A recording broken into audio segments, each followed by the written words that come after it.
रामराज आएगा तो शंबुक वध होगा। इसलिए हम शंबुक को मानने वाले लोग एक सवाल करते हैं कि रामराज नहीं, आप राम को अपने पास रख लो, राज हमारे पास दे दो, हम संविधान का राज बनाएंगे। ओबीसी महासभा के कार्यक्रम में इतने वक्ता क्यों रखे गए? क्योंकि अगर कोई नहीं बोल पाएगा तो कल नाराज हो जाएगा, शाम को ट्वीट करेगा कि अब तो लगता है ओबीसी महासभा टूट जाएगी, वो केवल वही नेता बन रहे हैं। मजबूरी है इनकी, जो नहीं भाषण दे पाएगा वो नहीं कर पाएगा, और जो मैं भाषण दे लिया तो मैं निकल के कहूंगा बड़ा अच्छा कार्यक्रम था। इससे उबरना होगा।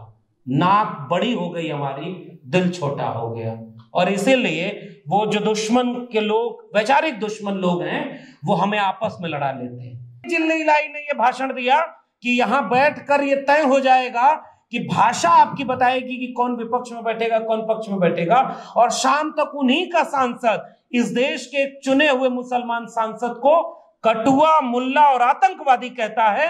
ये नई संसद के पहले दिन की घटना है। हम जानते हैं कि रामराज लोकतंत्र नहीं था।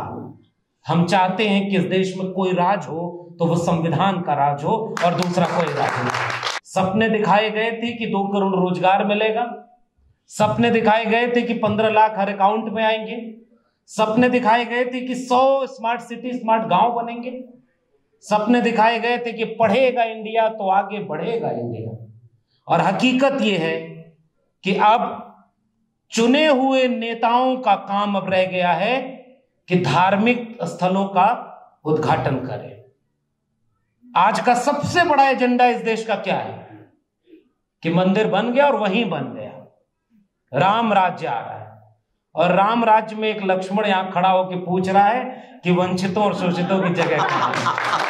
मैं जब जिल्ली लाई कह रहा हूं तो समझ तो रहे ना किसको कह रहा हूं, क्योंकि वैचारिक मंच पर नाम नहीं लिया जाता बहुत हल्के लोगों का। आज ऐसे वक्त में हम यहां इकट्ठे होकर हक अधिकार की बात कर रहे हैं, जिस वक्त देश में धर्म का काम करने वाले राजनीति कर रहे हैं और राजनीति का काम करने वाले धार्मिक काम में लगे हैं।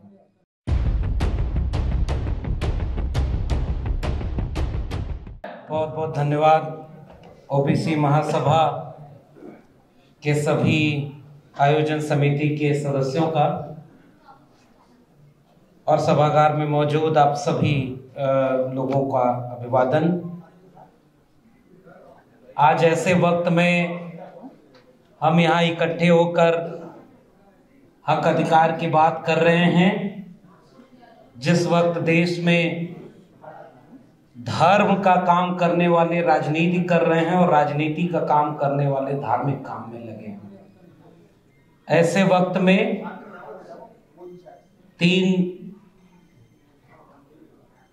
आइकॉन जो पूरे बहुजन आंदोलन की हैं, माता सावित्रीबाई फुले, फातिमा शेख और अवंतीबाई लोधी, उन्हें याद कर रहे हैं उस वक्त जिस वक्त इस देश में मणिपुर में महिलाओं को निवस्त करके घुमाया जा रहा हो और जिले इलाही खामोश हो, बिल्किस बानो के बलात्कारियों को रिहा कर दिया जा रहा हो, उन्हें फूल माला से स्वागत किया जा रहा हो, और जब सुप्रीम कोर्ट इस पर लताड़ लगाए तो कहा जा रहा हो कि वो फरार है। ऐसे वक्त में हम उन आइकॉन को याद कर रहे हैं जिन्होंने आइडिया ऑफ इंडिया के जरिए ऐसा भारत बनाया जिसमें कम से कम ऐसे दृश्य नहीं होने चाहिए थे। मगर अफसोस कि हम सावित्रीबाई फुले के सपनों का भारत अभी नहीं बना पाए। अवंतीबाई लोधी वीरांगना रही। फातिमा शेख और सावित्रीबाई को याद करना दिल्ली विश्वविद्यालय से एक निष्कासित ठेके पर प्रोफेसर के लिए कितना महत्वपूर्ण है, इसे जो मैं महसूस कर रहा हूं वो शायद मैं लफ्जों में बयान नहीं कर सकता। जब हमने इनकी बात की, उस कलम और किताब को बचाने के लिए अपनी कक्षाओं से बाहर निकलकर नागरिक होने की जिम्मेदारी निभाने की कोशिश की, सच को सच और गलत को गलत कहना जिस तालीम का मकसद होता है। शिक्षा का मतलब केवल डिग्रियों का कागज का पन्ना नहीं है, वो एक चेतना है, वो एक वैज्ञानिक चेतना, नागरिक बोध की चेतना। सावित्रीबाई फूले और फातिमा शेख डिग्रियों के देने के कारखाने नहीं खोल रहे थे, वो समाज को जागरूक करने के लिए शिक्षा की ज्योति जलाना चाहते थे। और आज जहां हम खड़े हैं, मेरे अपने दिल्ली विश्वविद्यालय में मेरे ही साथ की आंदोलनों के साथी, वैचारिक साथी डॉक्टर रितु, मुझे तो प्रक्रिया का पालन करके निकाल दिया ताकि बोलना न पड़े कि क्यों निकाला है। उन्हें तो साजिश करके निकाल दिया। जिन बच्चों से कंप्लेन कराई थी डॉक्टर रितु के खिलाफ, जांच में पता चला कि वो बच्चे तो दिल्ली विश्वविद्यालय के इस कॉलेज के विद्यार्थी नहीं है। नाम फर्जी, रोल नंबर फर्जी और जातिगत अपमान के साथ उन्हें निकाला। दिल्ली पुलिस चार्जशीट दाखिल हो गई है और जिस प्रिंसिपल को जेल में होना चाहिए, वो दिल्ली विश्वविद्यालय एक कार्यक्रम आयोजित कर रहा है। अपने अपने राम उस कार्यक्रम में वाइस चांसलर के साथ बैठ करके राम राज्य का स्वागत कर रही है। और आज डॉक्टर रितु अपने न्याय के लिए सड़क पर संघर्ष कर रही है। यह है अमृतकाल के विश्वविद्यालयों का हाल। अमृतकाल के विश्वविद्यालय अब एक तरफ राम राज्य है ना, मेरी झोपड़ी के भाग आज खुल जाएंगे, राम आएंगे, गाने बज रहे हैं। और आज ही जिले इलाही का एक भाषण हुआ है। मैं जब जिले इलाही कह रहा हूं तो समझ तो रहे ना किसको कह रहा हूं, क्योंकि वैचारिक मंच पर नाम नहीं लिया जाता बहुत हल्के लोगों का, या नाम सावित्रीबाई फूले का लिया जाता। उन्होंने कहा कि बहुत दिनों तक वो टेंट में थे तो उन्हें बहुत पीड़ा है। काश बचपन में मैं भी ऐसे टेंट के घर में रह पाता। शायद उन्हें नहीं दिखता कि आज भी इस देश की बहुसंख्यक वंचित शोषित जमात के लोग टेंट जैसी झोपड़ी के घर में रह रहे हैं, जिनमें अभी कोई उजाला नहीं पहुंचा है। और उनकी हकमारी इतनी ज्यादा हुई है कि वही जिले इलाही घोषणा करता है कि 5 किलो अनाज अगले 5 साल तक 80 करोड़ लोगों को मुफ्त में मिलता रहेगा। यह है अमृतकाल का भारत। सपने दिखाए गए थे कि 2 करोड़ रोजगार मिलेगा, सपने दिखाए गए थे कि 15 लाख हर अकाउंट में आएंगे, सपने दिखाए गए थे कि 100 स्मार्ट सिटी, स्मार्ट गांव बनेंगे, सपने दिखाए गए थे कि पढ़ेगा इंडिया तो आगे बढ़ेगा इंडिया। और हकीकत यह है कि अब चुने हुए नेताओं का काम अब रह गया है कि धार्मिक स्थलों का उद्घाटन करें। आज का सबसे बड़ा एजेंडा इस देश का क्या है कि मंदिर बन गया और वहीं बन गया, राम राज्य आ रहा है। और राम राज्य में एक लक्ष्मण यहां खड़ा होकर पूछ रहा है कि वंचितों और शोषितों की जगह कहां है। यह विडंबना और विरोधाभास है। हम जानते हैं कि राम राज्य लोकतंत्र नहीं था।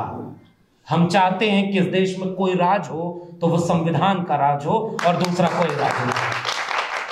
उस संविधान ने सबको बराबर का हक दिया। उस संविधान ने यह हक दिया कि जिसे मंदिर बनाना है, मंदिर बनाने वाले, मंदिर में आस्था रखने वाले मंदिर बनाए और उसका कार्यक्रम करें। मस्जिद बनाने वाले उसका काम करें, चर्च और गुरुद्वारे वाले अपने धर्म का प्रचार करें। यह संविधान इसकी इजाजत देता है। लेकिन जनता का वोट लेकर के सत्ता पाने वाले स्कूल, कॉलेज, विश्वविद्यालय बनाए, इसके लिए भारत का संविधान लिखा गया था। और वो लोग केवल धार्मिक काम कर रहे हैं और उनकी बिकी हुई मीडिया दिल्ली विश्वविद्यालय के इन प्रोफेसरों के किस्से को नहीं कहेगी कि एक विश्वविद्यालय के प्रोफेसर आज किस स्थिति में खड़े हुए। और आज ओबीसी महासभा का कार्यक्रम है।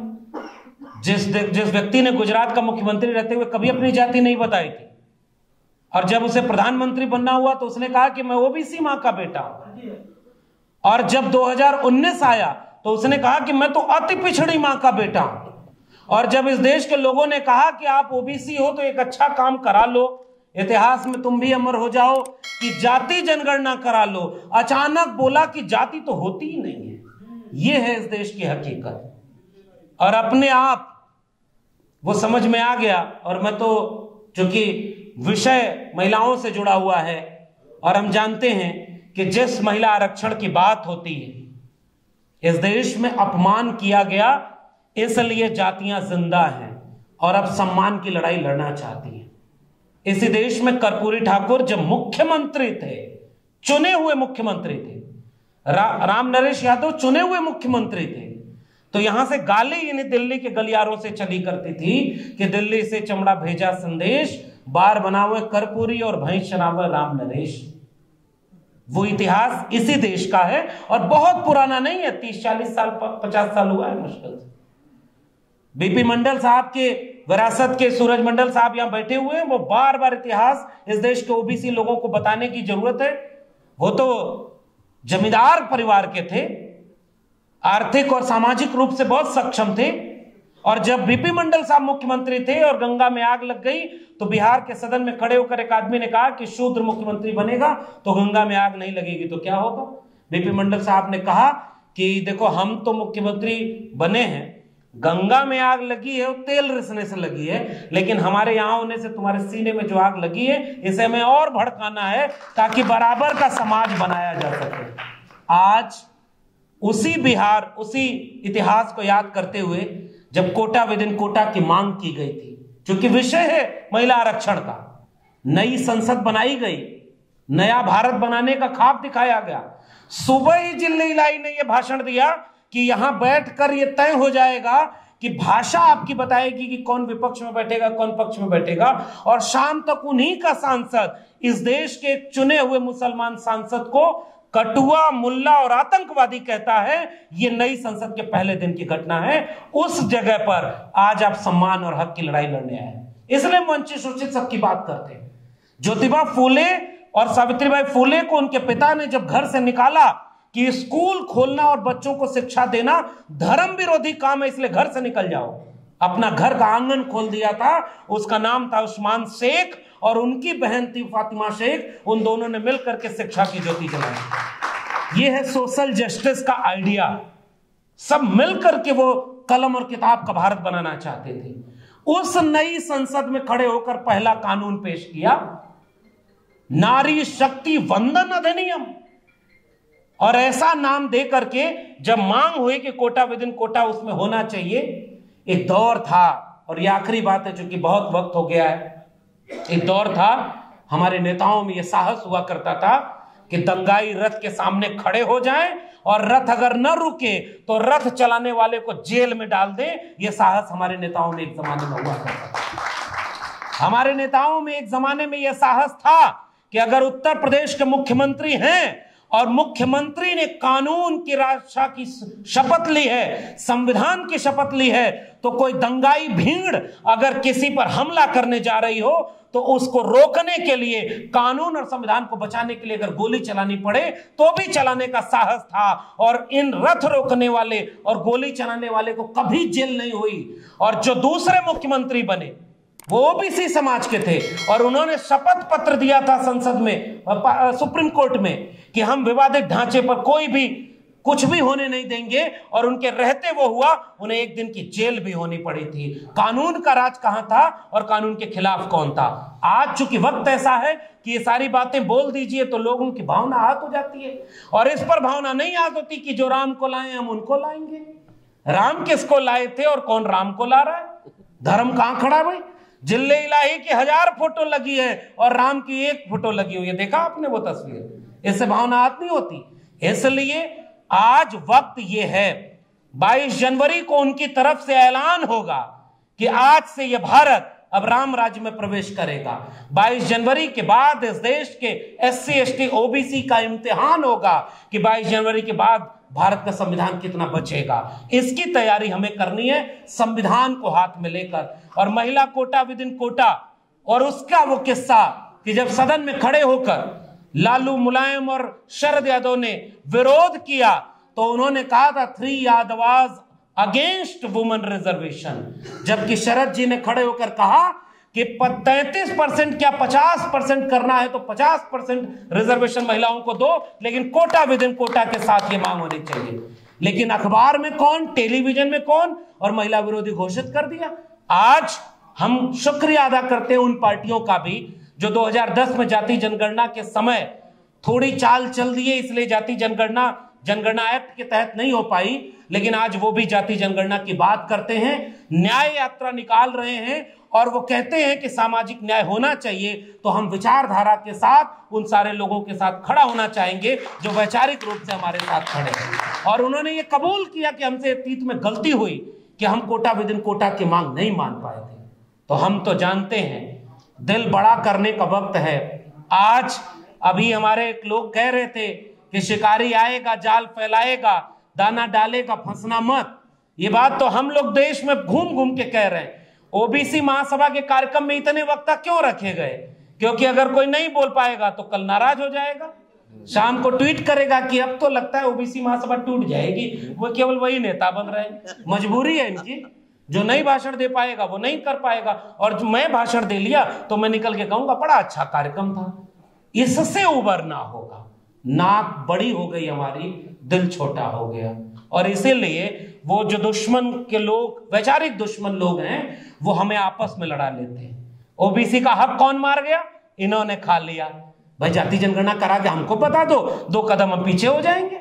हम तो तुम्हारे हित की बात कर रहे हैं। बिहार सरकार को यहां से क्रांतिकारी सलाम करिए कि उसने जाति जनगणना कराकर बता दिया कि 3% वाले 60% से 90% कब्जा किए हैं, और जो 63% हैं वो 23% भी नहीं कब्जा किए हैं। ये आइडिया ऑफ इंडिया का सवाल है। इसलिए जाति जनगणना आज इस देश में जो भी उठाए इस मांग को, हमें उसके साथ खड़े होने का वक्त है। और 2024 का चुनाव, ये आखिरी बात बोलना चाहता हूं, एक राम दशरथ का बेटा, एक राम है घर घर लेटा, एक राम का सकल पसारा, एक राम सब जग से न्यारा। हम तो कबीर के राम को मानते हैं। कस्तूरी कुंडल बसे मृग जोड़े बनमाए, और ऐसे घट घट राम है दुनिया देखे नाय। और आज राम को वहीं ले आ रहे हैं भैया, उंगली पकड़ के ले आ रहे हैं। इसलिए हम वो नहीं मानते, हम कबीर को मानते हैं, रविदास को मानते हैं, हम बुद्ध को मानेंगे। और फूले अम्बेडकर पेरियार के साथ ये ऐलान करना चाहते हैं, चूंकि हम न्याय के पक्ष में हैं। कोटा विदिन कोटा के साथ महिला आरक्षण आज ही लागू हो, इसकी लड़ाई लड़नी चाहिए। जिल्लई ने जो घोषणा की है वो 2029 में नहीं, 34 के बाद भी लागू नहीं हो पाएगा ऐसा महिला कोटा विदिन। लेकिन गांव के लोग तो समझेंगे नहीं। जैसे गांव के लोग ये नहीं समझते कि मंदिर किसी सुप्रीम कोर्ट के ऑर्डर से बन रहा है, वो समझते हैं कि जिल्लई बनवा रहे हैं, अपनी जेब के पैसे से बनवा रहे हैं, और निमंत्रण भी वही बांट रहे हैं। नहीं जाओगे तो तुमको देशद्रोही कह देंगे। अच्छा तो ये हुआ कि उन्हीं के धर्म गुरु ने कह दिया कि ये तो पाप हो रहा है, अधूरा मंदिर बन रहा है। अब कहो उनको सनातन विरोधी। तुमने इस देश के दलितों, पिछड़ों, आदिवासियों को हर कदम पर धर्म विरोधी कह के उनको अपमानित किया। देखिए, धर्म का काम करने वाले जोर से बोलते हैं, उनके सामने कैमरा माइक लाइव चल रहा है। अयोध्या में सब टेलीविजन चैनल का वहां पर सेंटर खुल गया है, रोज दिन रात अयोध्या दिखाई जा रही है। लेकिन इस देश में शिक्षा की मांग करने वाले लोगों की लड़ाई को कोई लड़ना नहीं चाहता। इसलिए कई बार हमारे लोगों को भी लगता है कि अब तो एक ही तरह का नैरेटिव है। लेकिन हम लोग इस मंच से कहते रहेंगे, शिकारी आएगा जाल फैलाएगा, दाना डालेगा, लेकिन चिड़ियों फंसना मत। मगर एक बात और याद रखिएगा, जाल में कबूतर ही फंसाए जाते हैं, बाज नहीं फंसते। इसलिए अगर ताकत का एहसास हो कि आपको अगर आबादी ज्यादा है तो जिम्मेदारी भी ज्यादा है। और मैं ओबीसी लोगों से एक ही गुजारिश करता हूं, प्रोफेसर रतन लाल ने जो बात कही उसको इंडोर्स करते हुए कहता हूं, डॉक्टर रितु अगर कोई लड़ाई लड़े और उसके साथ अगर ओबीसी के लोग नहीं खड़े हैं तो माफ करिए 85% की बात करना बेमानी है। अगर डॉक्टर लक्ष्मण यादव के साथ अन्याय हुआ और उसके साथ पूरा दलित समाज खड़ा हुआ तो यह बताने की जरूरत नहीं है कि 85 और 90% लोग एक हैं, क्योंकि वो रिश्ता सामने दिख जाता है जरूरत पड़ने पर कौन किसके साथ खड़ा है। आखिरी वाक्य, दिल बड़ा करें और नाक छोटी कर लें। आइए मिलकर के, बहुत बुरा वक्त आने वाला है और इसकी घोषणा नहीं होगी, ये चुपचाप आएगा। रामराज आएगा तो शंभूक वध होगा। इसलिए हम शंभूक को मानने वाले लोग एक सवाल करते हैं कि राम राज नहीं, आप राम को अपने पास रख लो, राज हमारे पास दे दो, हम संविधान का राज बनाएंगे। बहुत बहुत धन्यवाद।